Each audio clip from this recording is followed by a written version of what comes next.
Hello friends, welcome to Book Bites.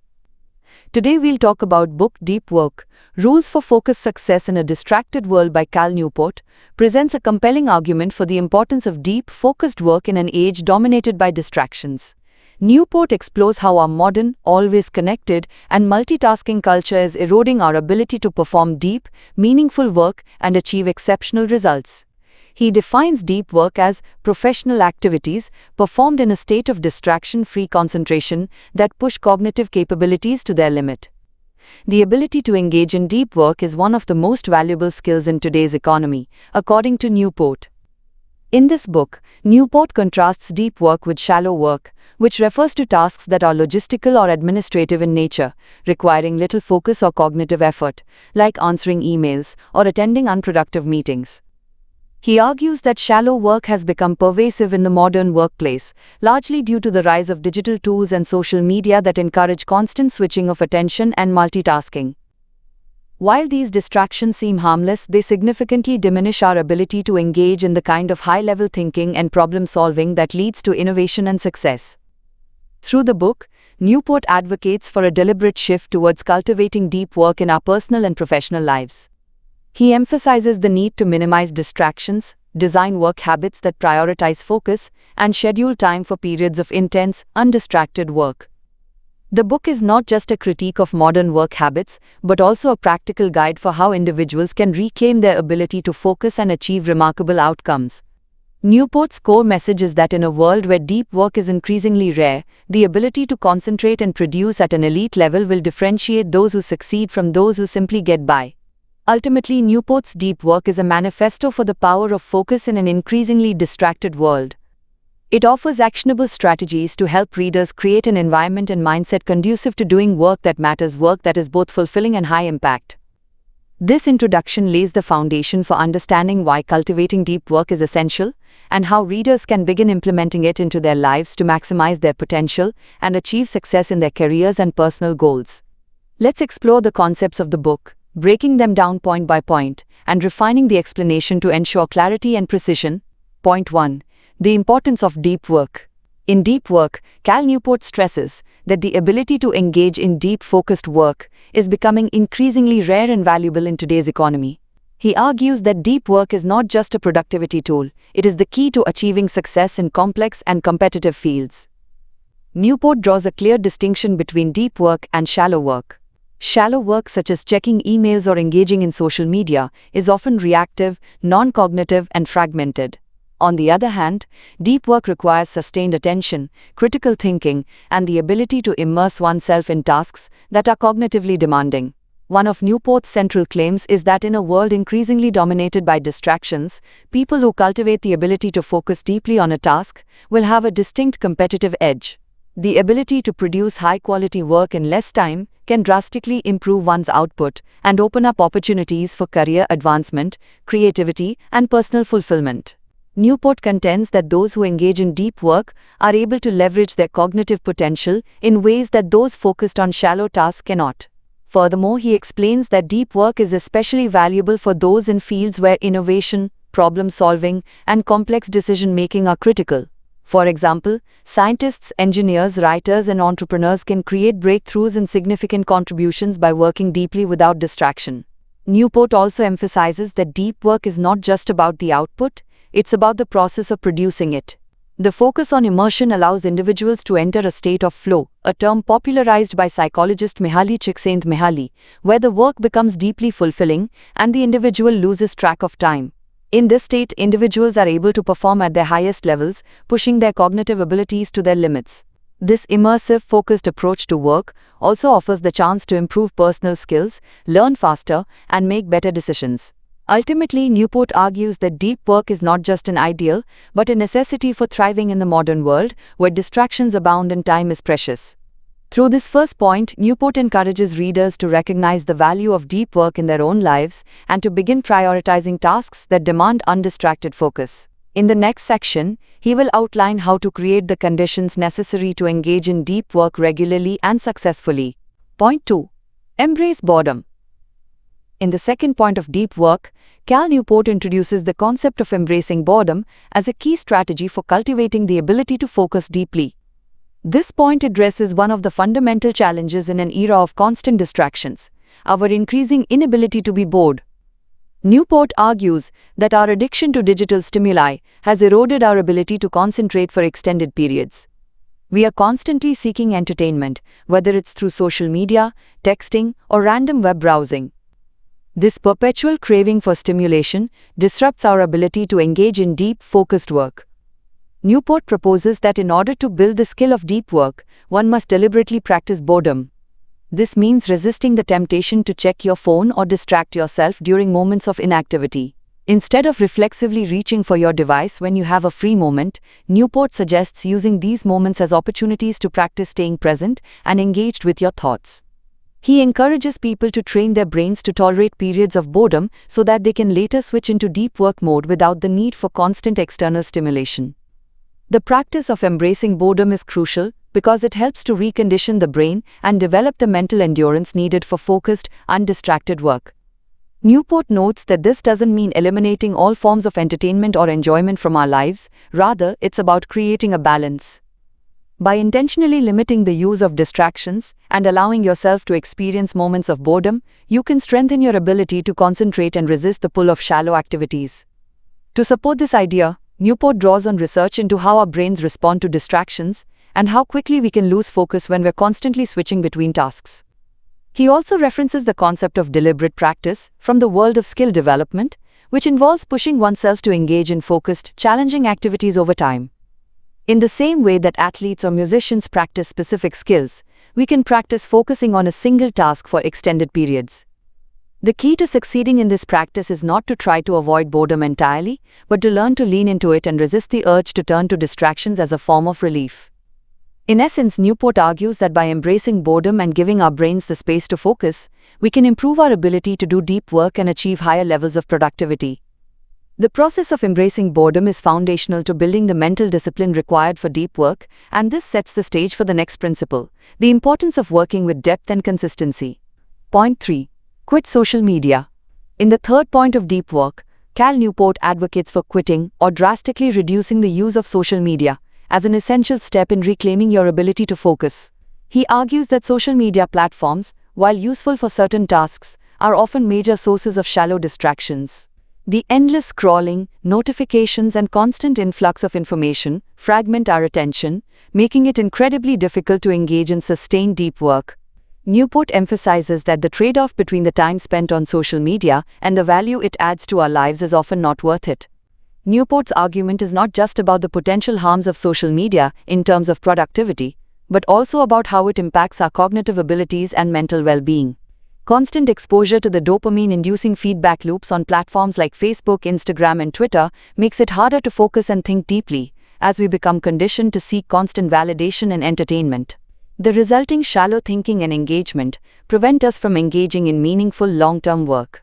He suggests that many people overestimate the importance of social media in their personal and professional lives. While these platforms can be useful for networking, staying connected, or even sharing knowledge, Newport argues that the costs associated with their use, such as reduced concentration, increased stress, and time wasted, often outweigh the benefits. He proposes that quitting or reducing social media use can give people back significant amounts of time and energy, which can then be devoted to activities that support deep work. Newport also emphasizes that quitting social media does not mean completely withdrawing from digital tools. It is about being intentional with how and when we use technology. For example, someone might choose to use social media only for professional networking purposes or limit their usage to a specific time of day. By creating boundaries around these tools, individuals can minimize the distractions and increase the focus required for deep work. The book offers an important question to guide this decision: what's the cost of using social media for you? Newport challenges readers to evaluate whether the benefits of social media are truly aligned with their goals and whether they could achieve the same results without the constant distractions. Ultimately, by reducing or eliminating social media use, individuals can free up time and cognitive energy that can be reinvested into more meaningful and focused pursuits. In this point, Newport introduces the concept of digital minimalism, which he later expands on in his own book by the same name. He encourages readers to adopt a more minimalist approach to technology, stripping away unnecessary distractions and focusing on the tools that provide the most value to their lives. By quitting social media, individuals can rediscover the ability to concentrate and immerse themselves in deep, valuable work. Point 4. Drain the shallows. In this section, Cal Newport addresses the importance of minimizing shallow work to make room for deep work. Shallow work refers to non-cognitively demanding tasks that are often performed while distracted, such as responding to emails, attending routine meetings, or doing administrative tasks. While these tasks may be necessary, they rarely contribute to real progress or innovation. Newport argues that most people spend far too much time on shallow work, which eats away at the time and energy needed for deep, focused thinking. Newport emphasizes that if we don't intentionally schedule and protect time for deep work, shallow work will take over by default. The modern workplace encourages constant connectivity and quick responsiveness, creating an environment where busyness is often mistaken for productivity. This reactive mode of working makes it difficult to pursue goals that require sustained attention and creativity. To counter this, Newport suggests conducting a thorough audit of your typical workday. He recommends identifying all the shallow tasks you do and estimating how much time you spend on them. Once you have this awareness, you can start to deliberately limit the time allocated to such activities. Newport proposes that professionals should aim to cap shallow work at no more than 30–50% of their total work hours depending on their role. The remaining time should be preserved for deep work. One of Newport's practical suggestions is time blocking. Instead of relying on to-do lists or reacting to tasks as they arise, he advises scheduling every minute of your day in advance. This doesn't mean you must stick rigidly to the plan, but it forces you to confront how you're spending your time. When you create time blocks specifically for deep work and guard them fiercely, you're more likely to engage in meaningful, productive efforts. Another powerful strategy is to say no more often. Newport encourages professionals to protect their deep work time by being selective about the commitments they take on. Saying no to meetings that lack a clear purpose, deferring non-urgent requests, or setting boundaries around email usage can help reduce the shallow clutter in your schedule. Finally, Newport urges managers and team leaders to recognize the value of deep work and to structure their teams accordingly. This might include having designated no-meeting days, promoting asynchronous communication over instant messaging, and evaluating employees based on output rather than hours logged. In summary, draining the shallows means being intentional about your time and defending it against the constant pull of shallow activities. It requires both individual discipline and, where possible, cultural shifts within organizations. When shallow work is reduced, the door opens to achieving more profound, impactful results through deep work. Point 5. Embrace boredom. Cal Newport emphasizes that our modern world has conditioned us to avoid boredom at all costs. Whether it's checking social media, watching videos, or replying to messages, most people instantly reach for distractions the moment they experience even a second of stillness.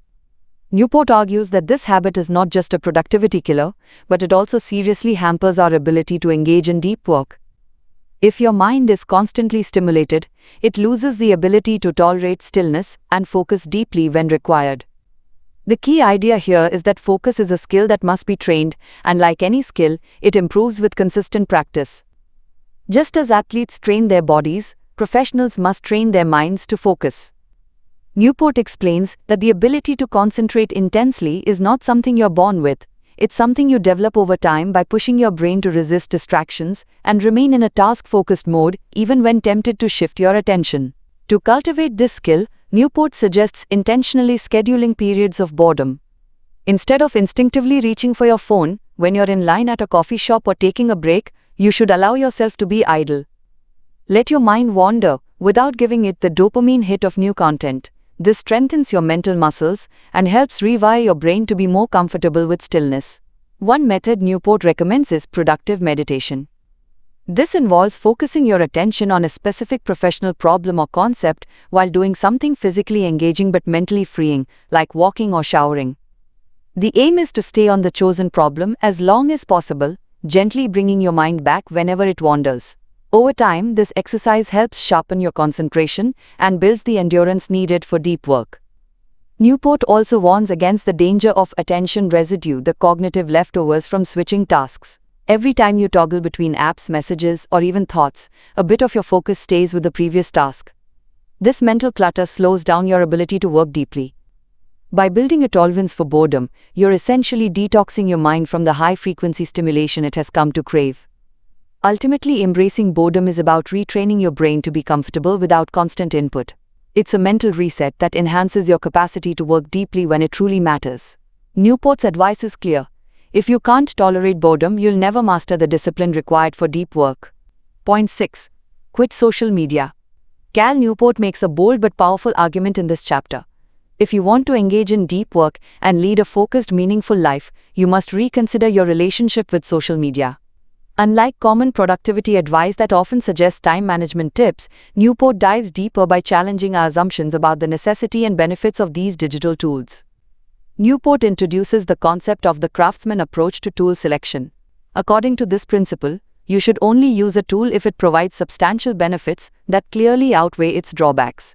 In contrast, most people follow the any benefit approach, which means they keep using a tool just because it offers some advantage, even if it brings a host of distractions, wasted time, and shallow engagement. Newport urges readers to abandon this mindset and evaluate tools more rigorously. He proposes an exercise. Take a 30-day break from optional social media platforms, those not essential for your job or basic communication.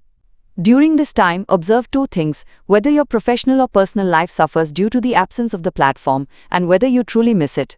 Most people, Newport argues, will find that their lives actually improve, with better focus, more free time, and greater clarity of thought. Newport also challenges the idea that being active on social media is necessary for success. He provides examples of professionals who've built remarkable careers without maintaining online personas. Instead of relying on social validation, they focused on mastering rare and valuable skills, what Newport refers to as producing value that speaks louder than tweets or posts. The chapter is not anti-technology, but rather pro-consciousness. Newport encourages readers to be intentional about the tools they allow into their lives. If a tool doesn't serve a clearly defined goal or enhance your ability to do deep work, it's probably not worth keeping. He also reminds us that the cost of these platforms isn't just measured in minutes spent scrolling, but in the long-term erosion of our focus and the dulling of our mental sharpness. In essence, quitting social media is not about rejecting the modern world, but about reclaiming control of your attention. Newport's message is clear. If you're serious about cultivating a deep work life, you must be ruthless about protecting your attention from shallow distractions. Point 7. Drain the shallows. In this point, Cal Newport emphasizes the need to reduce shallow work tasks that are non-cognitive, easily replicated, and often done while distracted. These include things like answering emails, attending unnecessary meetings, or scrolling through status updates.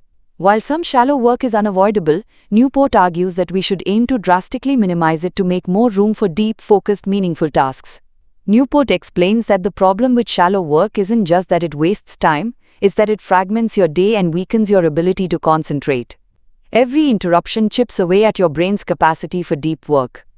If most of your day is filled with shallow work, you won't be able to produce anything truly valuable. And in today's knowledge economy, value comes from depth, from solving hard problems, creating original content, or making smart decisions, not from being constantly busy.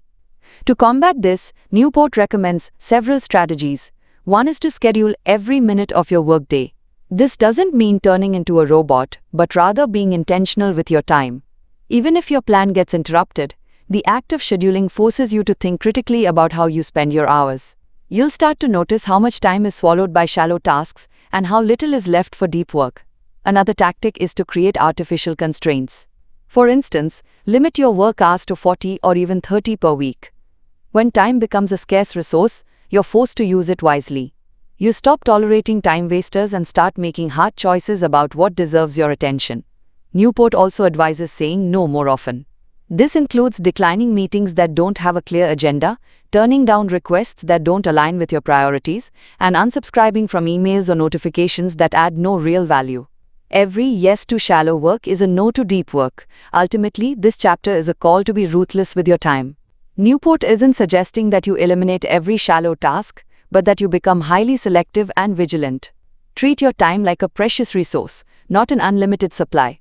The less you allow shallow work to consume your day, the more mental clarity, creative energy, and focus you'll have to invest in work that actually matters. Point 8. Make deep work a habit. In this point, Cal Newport highlights that deep work is not something you do occasionally when inspiration strikes. It's something you need to turn into a consistent habit. Like going to the gym or eating healthy, deep work requires regular practice and a structured system to sustain it. If you wait for the perfect moment, it rarely happens. But if you build it into your daily life, deep work becomes second nature. Newport emphasizes that the brain thrives on routine. When you perform deep work at the same time, in the same place, using the same rituals, your mind learns to transition more easily into focus mode. Over time, this repetition strengthens your mental discipline, making it easier to resist distractions and get into flow quickly. It's no longer about motivation, it becomes a default behavior. He introduces the idea of rhythmic scheduling, carving out regular, recurring blocks of time dedicated solely to deep work. Whether it's 2 hours every morning before emails or a quiet weekend afternoon session, what matters most is consistency. The goal is to create a rhythm that your brain begins to expect and respond to. To reinforce this habit, Newport suggests tracking your progress. For example, maintain a simple log where you record your deep work hours each day. Seeing your streak grow becomes motivating. It also helps you evaluate where you're improving and where you're slipping. Another key is to reduce friction. Make deep work sessions easy to begin by removing barriers, clean your workspace, silence notifications, and gather all necessary materials in advance. Creating a familiar environment minimizes decision fatigue and lowers resistance. He also discusses the importance of ending your workday with intention. Have a shutdown ritual that signals the end of your working hours.